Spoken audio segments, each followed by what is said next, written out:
आज हम बात करेंगे मेवाड़ और गुजरात को मिली एक बड़ी सौगात की। क्या है वो बड़ी सौगात और उसके मिलने से क्या होगा फायदा। हम कुछ नहीं बहुत कुछ बताएंगे। ये भी बताएंगे कि बागपुरा क्षेत्र के मादड़ी में दिन दहाड़े हुई युवक की हत्या के मामले में दूसरे दिन ग्रामीणों ने आरोपियों के घरों में क्यों आग लगा दी। दिन भर की क्राइम से जुड़ी हुई खबरों के अलावा आज छठ पूजा के उत्सव की छठा से आपको जोड़ेंगे। नमस्कार, मेरा नाम सुनील पंडित है और आपने अभी तक हमारा चैनल सब्सक्राइब नहीं किया है तो कर ले और बेल आइकन जरूर दबा लें। चलिए शुरू करते हैं आज की खबरों का सिलसिला।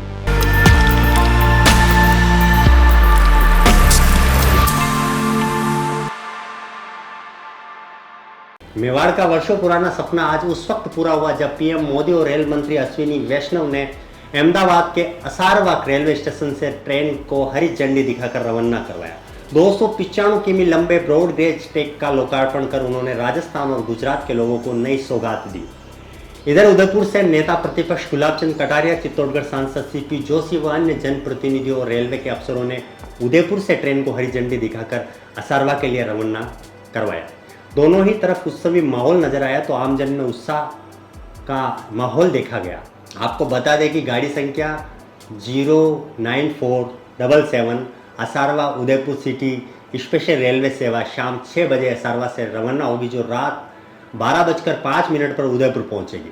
इसी प्रकार गाड़ी संख्या 09609 Udaipur city Asarwa special railway सेवा उदयपुर से शाम 4 बजे रवाना होगी, जो रात 12:20 पर असारवा पहुंचेगी।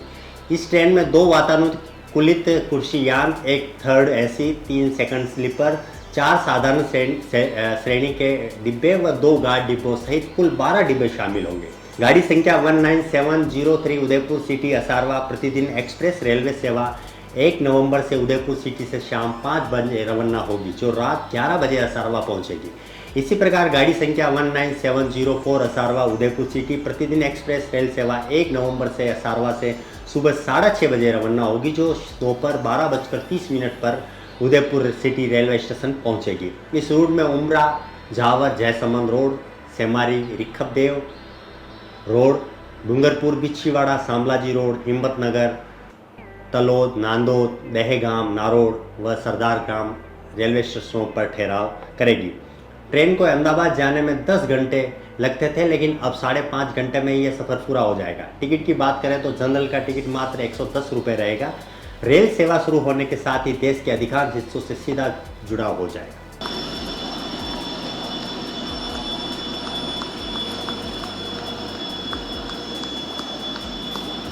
Asarwa Udaipur city express train के शुभारंभ के साथ ही गुजरात और दक्षिणी राजस्थान के बीच सुविधाजनक और तीव्र रेल परिवहन का एक नया अध्याय प्रारंभ हो गया है।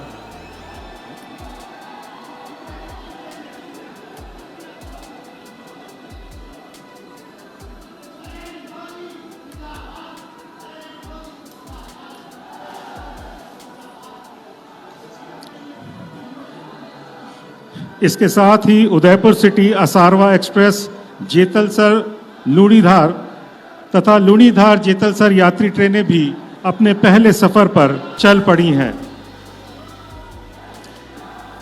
यह हमारे लिए अत्यंत गौरव और सौभाग्य की बात है कि हम सभी आज भारतीय रेल और गुजरात के लिए इस महत्वपूर्ण अवसर के साक्षी बन पाए हैं। बहुत बहुत आभार, धन्यवाद माननीय प्रधानमंत्री जी।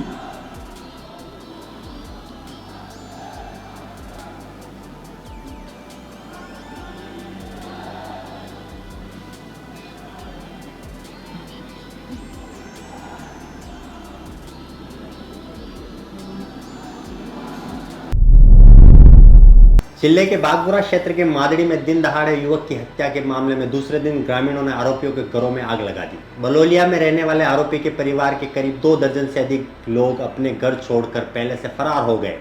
इधर गांव व उसके आसपास भारी मात्रा में दिन भर पुलिस तैनात की गई। इस बीच पुलिस के अधिकारी समझाइश का प्रयास करते रहे, लेकिन मामला शांत नहीं हो पाया। थाना अधिकारी प्रवीण जुगतावत ने बताया कि बागपुरा थाना क्षेत्र के बेडनपाड़ा में डागू गोल निवासी चंद्र प्रकाश उर्फ चंदू पुत्र बंसीलाल पादरिया की मादड़ी बस स्टैंड से कुछ ही दूरी पर गुज्जर बस्ती के पास बदमाशों ने चाकू से हमला कर हत्या कर दी। सूचना मिलते ही परिजन घटनास्थल पर पहुंचे। तब तक घायल युवक की धड़कनें चल रही थी, जिसे मादरी अस्पताल ले गए, जहां से झाड़ोल रेफर कर दिया गया।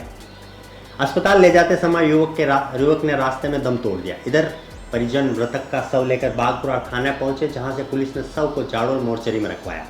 सोमवार सुबह मृतक के गांव के डागोल के दर्जन की संख्या में ग्रामीण इकट्ठा होकर आरोपियों के गांव बलोलिया चले गए, जहां पर ग्रामीणों ने आरोपियों के घरों में आग लगा दी।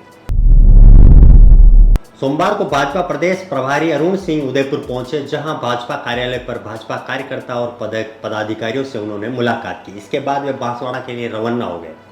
इस दौरान अरुण सिंह ने सीएम अशोक गहलोत पर निशाना साधते हुए कहा कि पूरे राजस्थान में जंगल राज कायम है। राजस्थान की जनता कांग्रेस सरकार के हटने का इंतजार कर रही है। राजस्थान में लगातार महिला अपराधों के मामले तेजी के साथ बढ़ते जा रहे हैं। इतना ही नहीं, किसानों की हालत लगातार खराब है। उन्होंने कहा कि सरकार के प्रति आम जन का आक्रोश लगातार बढ़ता जा रहा है। अरुण सिंह ने चुटकी लेते हुए कहा कि गहलोत गुजरात में कांग्रेस की सरकार बनने की बात कर रहे हैं, उन्हें पहले अपने राज्य पर ध्यान देना चाहिए। बना रही है बीजेपी, क्या कर रही है? जश्न किस बात का? ऐतिहासिक काम का बता। ऐतिहासिक काम का। पूरे राजस्थान में जंगल राज है। 15 से 17 बलात्कार प्रतिदिन होते हैं। महिलाओं उत्पीड़न में नंबर 1 है। और उसके साथ साथ अगर देखें तो हर क्षेत्र में किसान बदहाल है। युवाओं के मन में आक्रोश है, क्योंकि जितनी भी परीक्षाएं हुई उसमें भी सब घोटाला हुआ और न उनको बेरोजगारी भत्ता दिया। हर वर्ग परेशान है, त्रस्त है। राजस्थान की जनता चाहती है कि यह सरकार तुरंत शीघ्र से शीघ्र जाए। गहलोत और कांग्रेस सरकार के खिलाफ बहुत आक्रोश है। जश्न के वो पहले भी ऐसे कहते आए हैं, पहले अपना राजत्व संभालें। राजस्थान में पूरे 4 वर्ष में अगर देखिए तो केवल कुर्सी बचाने का ही खेल चला है। और कुर्सी बचाने के लिए जितना कंप्रोमाइज गहलोत कर सकते थे उतना कंप्रोमाइज किया। भ्रष्ट अधिकारियों को पोस्टिंग करना और सारी जो घटनाएं, अपराधीकरण घटना हो, भ्रष्टाचार हो, सब पे आंख बंद कर लेना, यही राजस्थान में पिछले 4 सालों। जिले के गोगुना थाना क्षेत्र में कार लेकर जा रहे दंपति के साथ बीच राह मारपीट कर जेवर लूट कर ले जाने का मामला सामने आया है। पुलिस ने पार्थिव की रिपोर्ट पर मुकदमा दर्ज कर जांच शुरू कर दी है। जानकारी के अनुसार गोगुना बस स्टैंड निवासी पारसमल प्रजापत अपनी पत्नी के साथ बलवंत नाम के व्यक्ति से किराए के पैसे लेने के लिए ठाकुर देवरा से प्रताप नगर की तरफ जा रहा था कि वापस आते समय प्रताप चौक के पास एक बाइक पर आए 3 युवकों ने उसकी कार के सामने गाड़ी लगा दी। दंपति ने गाड़ी साइड में लेने की बात कही तो तीनों युवक दंपति के साथ मारपीट करने लगे। भीड़ ने बीच बचाव कर मामला शांत करवाया तो तीनों युवक मौके से फरार हो गए। पारसमल प्रजापत अपनी पत्नी के साथ वहां से निकले थे कि आरोपी प्रताप चौक के पास फिर से पहुंच गए और गाड़ी बीच रास्ते में लगाकर उलझ पड़े। आरोप है कि तीनों ही युवकों ने मारपीट कर जेवर व नकदी लूट ली। पुलिस इस मामले में मिले वीडियो के आधार पर जांच कर रही है। उदयपुर की वादियों में छठ मैया के गीत आज सुबह से गूंजते रहे। सोमवार को उदीयमान सूर्य को अर्घ्य देने के साथ ही छठ महोत्सव का समापन हुआ। पूजा अनुष्ठान को लेकर फतेह सागर के देवाली छोर और रानी रोड वाले हिस्से पर बड़ी तादाद में श्रद्धालु पहुंचे। गोवर्धन सागर की पाल पर श्रद्धा की हिलोरें ऐसे ही रह रहकर उमड़ती रही। एक दिन पूर्व अस्तांचलगामी सूर्य को अर्घ्य देने के साथ सोमवार सुबह उदयमान सूर्य को अर्घ्य देने के लिए सुबह से ही तांता लगा रहा। खास बात यह रही कि इस बार 2 साल बाद सामूहिक तौर पर छठ पूजा का उल्लास पूर्व की भांति देखने को मिला। पाल पर टेंट सजाए गए और उत्सवी माहौल मनाया गया। यहाँ छठ पूजा करने वाले महिला पुरुषों ने छठी मैया का पूजन कर सुख समृद्धि के साथ संतान प्राप्ति की कामना की। सुबह व्रतधारियों ने गन्ने के मंडप बनाकर सूप में पूजन सामग्री, फल, ठेकुआ समेत अन्य खाद्य सामग्री रखकर छठ मैया की तल्लीनता के साथ में पूजा अर्चना की। आजादी के अमृत महोत्सव के तहत सरदार वल्लभ भाई पटेल की जयंती पर जिले भर में कई कार्यक्रम आयोजित हुए। भारत की पूर्व प्रधानमंत्री स्वर्गीय इंदिरा गांधी की पुण्यतिथि भी मनाई गई। पटेल सर्कल स्थित सरदार वल्लभ भाई पटेल की प्रतिमा पर कलेक्टर ताराचंद मीणा सहित गणमान्य लोगों ने माल्यार्पण किया। सरदार पटेल और इंदिरा गांधी की तस्वीर पर पुष्पांजलि व दीप प्रज्वलित कर नमन किया गया। कलेक्टर मीणा ने दोनों महापुरुषों के जीवन पर प्रकाश डाला। राष्ट्रीय एकता दिवस पर अनूठे आयोजन के तहत रेलवे स्टेशन से रन फॉर यूनिटी का आयोजन किया गया। कलेक्टर ताराचंद मीणा ने दौड़ को हरी झंडी दिखाकर रवाना करवाया। राष्ट्रीय एकता के लिए आयोजित इस दौड़ में शहर की सड़कों पर खुद कलेक्टर ने भी दौड़ लगाकर एकता की अलग जगाई। कलेक्टर मीना को दौड़ता देख प्रशासनिक अधिकारी व गणमान्य नागरिक की दौड़ पड़े।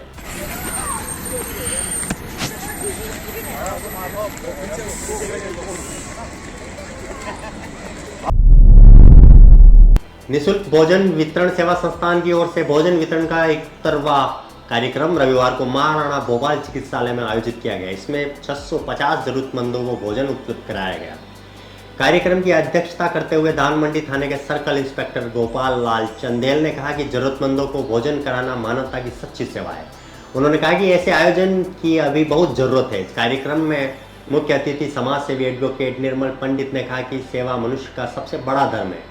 उन्होंने कहा कि हर व्यक्ति को अपनी क्षमता और स्थिति के अनुसार लोगों की सेवा और मदद करनी चाहिए। इस मौके पर दिया श्री माली को उपरना उड़ाकर व समृद्धि चिन्ह भेंट कर सम्मानित किया गया। डूंगरपुर से पधारे अरविंद कुमार दर्जी को डूंगरपुर में निःशुल्क भोजन की शाला खोलने पर सम्मानित किया गया है। इस मौके पर संस्था के पदाधिकारी जिलाध्यक्ष सौरभ जैन, सचिव राजकुमार चंदेल और सदस्य लोकेंद्र जैन, पिंटू चौधरी, अभिषेक कुमार, गोपाल चौहान, हितेश भाटी, पीसी चुंडावत, मदन जिनगर, राजू भाई, भगवत मेहता आदि उपस्थित थे। ओदीची ब्राह्मण समाज नारी शक्ति जागृति मंच उदयपुर की कार्यकारिणी का विस्तार होगा। संयोजक प्रेम ओदीची ने बताया कि युवा मंच और नारी शक्ति ही समाज की दिशा तय करेगी कि आने वाले समय में परिचय सम्मेलन और सामूहिक विवाह कितने आवश्यक हो जाएंगे। इस वर्ष 26 दिसंबर को परिचय सम्मेलन और प्रतिभा सम्मान समारोह के आयोजन पर प्राप्त सूची से युवक और युवती की विवाह हेतु निर्देशकों का प्रकाशन किया जाएगा। इसमें युवक और युवतियों की डिटेल होगी। इसके बाद आखातीज पर सामूहिक विवाह का आयोजन किया जाएगा, जिसमें मात्र 2 लाख रुपए लड़का और लड़की से लेकर भव्य आयोजन किया जाएगा। इसके अलावा जिन बच्चों के माता पिता दोनों ही नहीं है, उनका निःशुल्क विवाह की जिम्मेदारी भी ओदीची समाज के सहयोग से होगी। नमस्कार। बहुत ही प्रसन्नता की बात है कि अपन सर्व ओदीसी समाज के तरफ से ऐसा कुछ आयोजन रखने के लिए प्रेम जी ओदीस ये आए हैं मेरे पास में। मुझे बड़ी प्रसन्नता है कि इस कार्यक्रम में सभी समाज, पूरा ओदीसी समाज, दूसरे बड़गाम के ये जो सभी अपने समाज के लोग हैं, उनका सम्मेलन होना चाहिए, परिचय सम्मेलन होना चाहिए, सामूहिक ब्याह होना चाहिए। ये जो पूरा कुरीतियों का समाप्त होना चाहिए। ये थी दिन भर की खबरें और दिन भर के हाल। नमस्कार, मुझे दीजिए इजाजत। मैं हूँ सुनील पंडित और आपने अभी तक हमारा चैनल सब्सक्राइब नहीं किया है तो कर ले। बहुत जल्दी हम एक प्रयास कर रहे हैं कि हम इन खबरों को मेवाड़ी वर्जन में प्रस्तुत करें। आप ज़्यादा से ज़्यादा नंबर और अपने कमेंट्स अगर आप हमें देंगे तो हम उसके आधार पर हमारा जो नया पैटर्न है, नया आप मेवाड़ को देने के लिए हम कुछ नया करना चाहते हैं, वो हम कर पाएंगे। शुक्रिया, धन्यवाद।